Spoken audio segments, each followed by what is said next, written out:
მოქალაქეთა პერსონალური მონაცემების ელექტრონული ბაზა ყველა ადამიანისთვის გახდა ხელმისაწვდომი, ვინც ამაში ფულს გადაიხდის. არსებობს პრეისკურანტიც, მაგალითად 150 ლარად შეგიძლიათ მიიღოთ ინფორმაცია საქართველოს 1.400.000 მოქალაქის შესახებ. ტელეფონის ნომერი, სახელი, გვარი, დაბადების თარიღი და მისამართიც. ამ ფასებს მოქალაქეებს ელექტრონული პოსტით უცნობი ადამიანები სთავაზობენ. პერსონალურ მონაცემთა დაცვის ინსპექციამ საკანონმდებლო ცვლილებათა პაკეტი უკვე მოამზადა და მალე განსახილველად პარლამენტს გადაეგზავნება.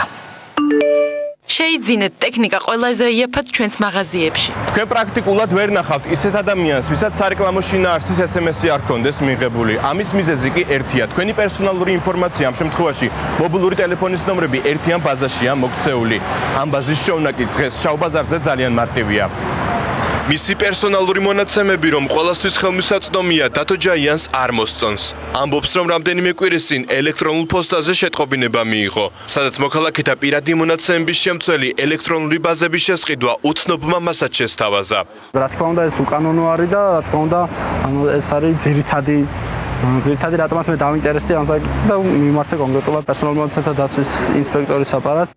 შავბაზარზე 150.000 ელექტრონული პოსტის მისამართის შემცველი ბაზა 100 ლარი ღირს. მხოლოდ კომპანიების 30.000 მეილი 70 ლარი. კერძო პირების 100.000 მეილი კი 70 ლარი. 150 ლარად შეგიძლიათ მიიღოთ ინფორმაცია საქართველოს 1.400.000 მოქალაქის შესახებ. ტელეფონის ნომერი, სახელი, გვარი, დაბადების თარიღი და მისამართი. გაინტერესების შემთხვევაში დაგვიკავშირდეთ და არის მითითებული ტელეფონის ნომერი. ელექტრონული შეთავაზება ბაზების შესყიდვის შესახებ პერსონალურ მონაცემთა დაცვის ინსპექტორმაც მიიღო. თამარ ქალდანის თქმით, პერსონალური მონაცემების ამ ტიპით ვაჭრობა უნდა შეწყდეს. თავისუფალ მიმოსვლაში პრაქტიკულად განმოდის მილიონობით მოქალაქის პერსონალური მონაცემები კერძო სექტორის მიმართ ჯერჯერობით მოქმედი კანონმდებლობით ინსპექტორს აქვს გარკვეული შეზღუდვები. ანუ ჩვენ ისევე ვერ ვახორციელებთ კერძო სექტორის ინსპექტირებას, როგორც ამას საჯარო სექტორის მიმართ ვაკეთებთ. ზოგადად საერთაშორისო პრაქტიკა, ფაქტიურად ყველა ქვეყანაში არსებობს პირდაპირ მარკეტინგის გამოცდილება და რა თქმა უნდა არსებობენ სარეკლამო კომპანიები, რომლებსაც აქვთ მოქალაქეთა პერსონალური მონაცემების შემცველი ბაზები. უბრალოდ ევროპულ სახელმწიფოებში ეს საკითხი საკმაოდ კარგად არის რეგულირებული და საკმაოდ შეზღუდული არის პირდაპირ მარკეტინგის მიზნებისთვის პერსონალური მონაცემების გამოყენების შემთხვევები.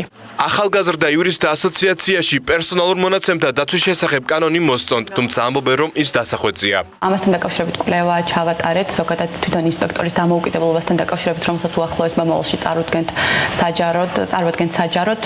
სანამ კანონის ეფექტურობის შესახებ არასამთავრობო ორგანიზაციები იმშელებენ მის ევროსტანდარტებთან შესაბამისობაში მოსაყვანად, პერსონალური მონაცემთა დაცვის ინსპექციამ საკანონმდებლო ცვლილებათა პაკეტი მოამზადა. დოკუმენტის შინაარსი ჯერჯერობით უცნობია. თუმცა თამარ ქალდანის თქმით, ის მთავრობამ უკვე მოიწონა. უახლოეს პერიოდში კი განსახილველად პარლამენტში გადაიგზავნება.